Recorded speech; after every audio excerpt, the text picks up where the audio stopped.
Okay Telugu view పాయింట్కి తిరిగి స్వాగతం. ఇటీవల ఆంధ్రప్రదేశ్ ప్రభుత్వం 7 కొత్త విమానాశ్రయాల్ని ప్రతిపాదించింది.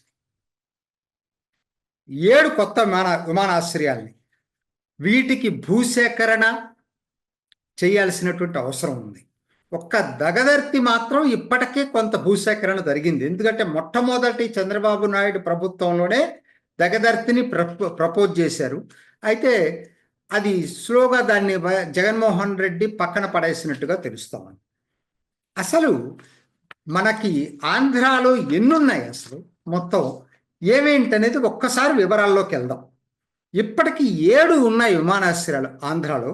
3 అందుట్లో ఇంటర్నేషనల్, విశాఖపట్నం, విజయవాడ, తిరుపతి, రాజమండ్రి, కడప, ఓర్వకల్ డొమెస్టిక్. తర్వాత ఒక ప్రైవేట్ ఎయిర్పోర్ట్ ఉంది, పుట్టపర్తి. అది పుట్టపర్తి సాయి ట్రస్ట్ వాళ్ళది ఒక ఎయిర్పోర్ట్ పుట్టపర్తిలో ఉంది. ఇవి 7 వాడుకలో ఉన్నాయి, ఆపరేషనల్ ఎయిర్పోర్ట్స్. కొత్తగా ఇప్పుడు 7 డిఫరెంట్ ఏరియాస్లో పైనుంచి చూసుకుంటే శ్రీకాకుళం, తుని, అన్నవరం, తాడేపల్లిగూడెం, నాగార్జున సాగర్, ఒంగోలు, దగదర్తి, కుప్పం.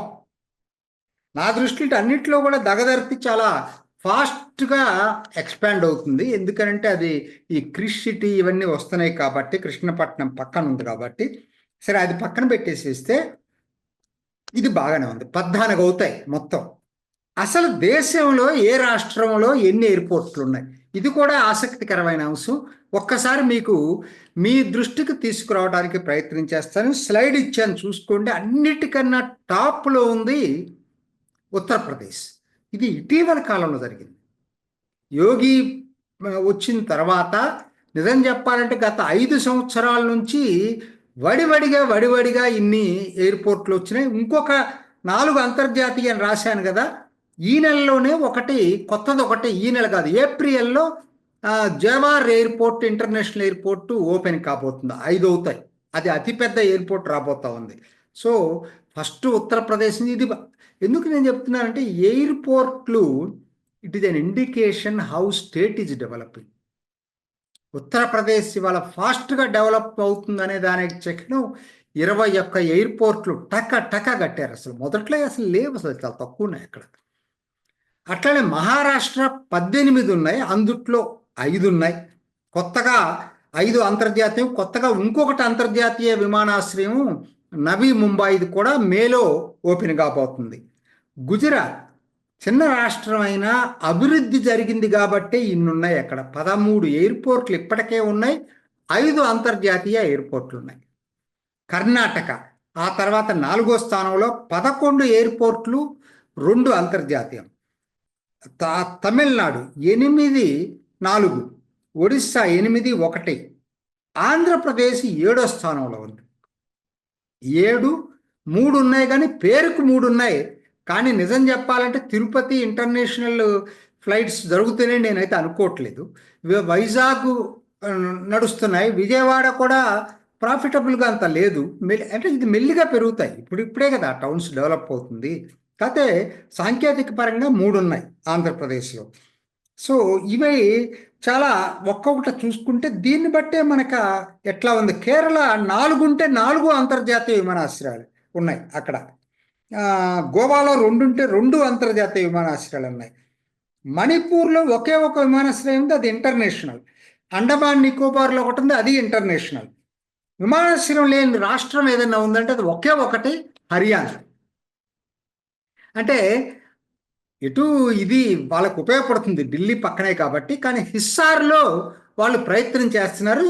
త్వరలో అది కూడా ఎయిర్పోర్ట్ ఉన్నటువంటి రాష్ట్రంగా వస్తుంది దాంట్లోకి. సరే, ఇంకా అయితే ఇది నంబర్ ఆఫ్ ఎయిర్పోర్ట్స్ని బట్టి కాదు, అసలు బిజియెస్ట్ ఎయిర్పోర్ట్స్ అంటే ఎక్కువ మంది ప్రయాణికులు ప్రయాణిస్తున్నటువంటి వాడుకుంటున్నటువంటి ఎయిర్పోర్ట్లు ఏవని చూసుకున్నప్పుడు టాప్ 15 లిస్ట్ ఇచ్చాను, చూసుకోండి. నంబర్ 1 ఢిల్లీ. ఇది వాళ్ళ టాప్ 10 వరల్డ్లో 10th ప్లేస్కి వచ్చింది ఢిల్లీ. సో టాప్ వరల్డ్ దీంట్లో కూడా, మ్యాప్లో కూడా ఢిల్లీ ఒక రికగ్నిషన్ వచ్చింది ఇప్పుడు టాప్ 10లో. తర్వాత ఇవన్నీ వచ్చినది చూసుకోండి, ముంబై, బెంగళూరు, హైదరాబాద్. అయితే హైదరాబాద్ 4వది. విశేషం ఏంటంటే చెన్నై మనకన్నా హైదరాబాద్ కన్నా తర్వాత ఉంది చెన్నై కూడా. ఇవన్నీ కూడా చూసుకోండి. లక్నో ఒకటి ఫాస్ట్గా డెవలప్ అవుతుంది, 10లో లేదు కానీ టాప్ 10లో 11th ఒకటి ఉంది. గోవాలో 2 ఉన్నాయి, డబ్లిమ్ ఒకటి, మోపా ఒకటి, 2 ఉన్నాయి.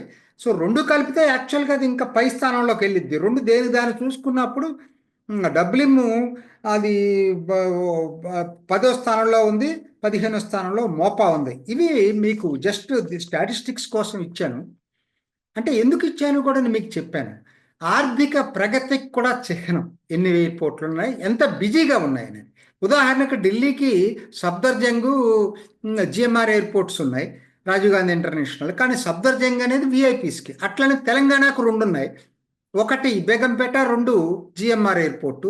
బేగంపేట కూడా అది ప్రైవేటు విఐపీస్ వాడుకోవటానికి, జెట్స్, ప్రైవేట్ జెట్స్ వాడుకోవటానికి ఉపయోగిస్తున్నారు. ఎందుకు చెప్పాల్సి వస్తుందంటే బిజీ అనేది వేరు, నెంబర్ ఆఫ్ ఎయిర్పోర్ట్స్ వేరు. బిజీ చూసుకున్నప్పుడు హైదరాబాద్ రియల్లీ 4th ప్లేస్లో ఉంటాం, మనందరం సంతోషించాల్సిన విషయం. ఇక ఆంధ్ర ఎయిర్పోర్ట్లు ఎక్కడున్నాయి? వైజాగ్ ఉన్న వాటిలో పెద్దది బిజీయెస్ట్ ఏదంటే వైజాగ్, ఆంధ్రాలో. అది దాని స్థానం ప్రస్తుతం 27వ స్థానం ఉంది. ఇప్పుడిప్పుడే డెవలప్ అవుతున్నాయి. రేపు భోగాపురం కనుక రెడీ అయిందంటే డెఫినెట్గా ఇంకా పెరిగేటువంటి అవకాశం ఉంది. అప్పటికి ఇది కూడా మారుతుంది మొత్తం కూడా. విజయవాడ అయితే బాగా తక్కువలో ఉంది, 45వ స్థానంలో ఉంది. తిరుపతి వచ్చి 46వ స్థానంలో ఉంది. సో ఇట్ ఈజ్ అంత మాత్రాన్ని మనం డేలా పడాల్సిన పని అయితే లేదండి. ఎందుకనంటే ఎయిర్పోర్ట్స్ ఇవన్నీ దేన్ని బట్టి ఆధారపడి ఉంటాయి. మీకు అర్బనైజేషన్ జరిగే కొద్దీ కూడా ఎయిర్ ట్రాఫిక్ పెరుగుతుంది. ఆంధ్రాలో మరి హైదరాబాద్ వదులుకొని ఆంధ్రాకు వచ్చినటువంటి పరిస్థితుల్లో ఆంధ్ర అభివృద్ధి కావడానికి వైజాగే బెటర్ సిటీ. ఇంకా మిగతా ఏ కూడా సిటీ అర్బనైజేషన్ జరిగినప్పుడే ఇది జరుగుతుంది. అది దీనికి ఎప్పుడంటే ఇప్పుడు వేసేటువంటి బులి అడుగులే ముందు ముందు ఆశాదీపాలు అవుతాయి. ఇవే స్ట్రాంగ్ ఫౌండేషన్ స్టోన్స్ అవుతాయి. ఇప్పుడు కావాల్సింది బిజీ కావాలి ఎయిర్పోర్ట్లు అంటే ముందుగానే మౌలిక సౌకర్యాలు కల్పిస్తున్నారు, హర్షించాలి ఇది. కానీ కావాల్సింది అమరావతి రాజధాని పూర్తి కావాలా, పోలవరం పూర్తి కావాలా, తీర ప్రాంత అభివృద్ధి జరగాల అంటే కొత్త పోర్టులు రావాలా, కేంద్ర ప్రభుత్వ ప్రాజెక్టులు ఇప్పుడు ఏదైతే వచ్చినాయో ఎన్టీపీసీ, బీపీసీఎల్ లాంటి కేంద్ర ప్రభుత్వ ప్రాజెక్టులు పూర్తి కావాలా, ప్రైవేటు పెట్టుబడులు ఎయిర్సెల్, మిట్టల్, స్టీల్ ఫ్యాక్టరీ లాంటి ప్రైవేటు పెట్టుబడులు మరింత ఇబ్బడి ముబ్బడిగా రావాలా, ఐటీ సాఫ్ట్వేరు డెవలప్ కావాలా. దీంతో పాటు ఇవన్నీ డెవలప్ కావడానికి మౌలిక సౌకర్యాలు అవసరం. రోడ్డు సౌకర్యం, రైలు సౌకర్యం, విమానయాన సౌకర్యం, ఇవన్నీ కూడా మంచి ఇదిగా ఉన్నప్పుడే పారిశ్రామికవేత్తలు వస్తారు. ఎవరైనా ఇన్వెస్ట్మెంట్స్ రావాలంటే యోగి కూడా అదే చేశాడు. యోగి మౌలిక సౌకర్యాలు ఎన్ని ఎక్స్ప్రెస్ వేలు పెట్టారు, అవన్నీ దేనికనంటే దానివల్ల నెక్స్ట్ పెట్టుబడులు వస్తున్నాయి. ఇప్పుడు ఇక్కడ కూడా అమరావతిలో ఏంటంటే ఈ కొత్త విమానాశ్రయాలు కట్టడం అనేది ఇమ్మీడియట్గా బిజినెస్ ఎక్కువ లేకపోవచ్చు. ఇవి విదేశాల నుంచి వచ్చే ప్రైవేట్ పెట్టుబడులైనా, దేశంలో ఉన్న ప్రైవేట్ వ్యాపారస్తులైనా విమానాశ్రయాలను చూస్తారు. మేము రావాలి, అక్కడ ఒక పరిశ్రమ స్థాపించాలంటే ప్రతిరోజు మేము ట్రైన్లో తిరగలేం, రోడ్లో తిరగలేం, ఆ దగ్గరలో విమానాశ్రయం ఉండాలని కోరుకుంటారు. కాబట్టి ఆ విధంగా ఇది ఉపయోగపడుతుంది. 14 విమానాశ్రయాలంటే ఇది అభివృద్ధికి నిచ్చెన మెట్లు.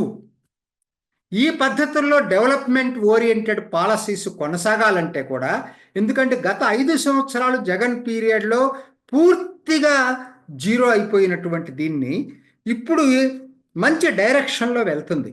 కాకపోతే 5 సంవత్సరాలు సరిపోదండి, దీనికి కనీసం 10 సంవత్సరాలు ఉండాలి. పెట్టుబడిదారులు వచ్చేవాళ్ళు కూడా ఆలోచిస్తారు, మళ్ళీ రేపొద్దున ఇంకొకరు వచ్చి దీన్ని ఇది చేస్తారంటారు. కనీసం మనం ఆశిద్దాం, ఈ కూటమి ప్రభుత్వం ఇదే పద్ధతిలో 10 సంవత్సరాలు కనీసం కొనసాగినప్పుడే ఆంధ్ర అంగలేస్తూ అభివృద్ధి చెందుతుంది. అది జరుగుతుందని ఆశిద్దాం. ఇది ఈనాటి ఓకే తెలుగు వ్యూ పాయింట్. మరొక ఎపిసోడ్లో మళ్ళీ కలుసుకుందాం. నమస్తే. చూసారు కదండి, మరి ఈ వీడియో కనుక మీకు నచ్చినట్లయితే ఒక లైక్ కొట్టేసి మీ అభిప్రాయాన్ని కూడా కామెంట్ బాక్స్లో తెలియజేస్తూ ఇలాంటి ఇంట్రెస్టింగ్ అప్డేట్స్ కోసం మా ఛానల్ని సబ్స్క్రైబ్ చేసుకోండి.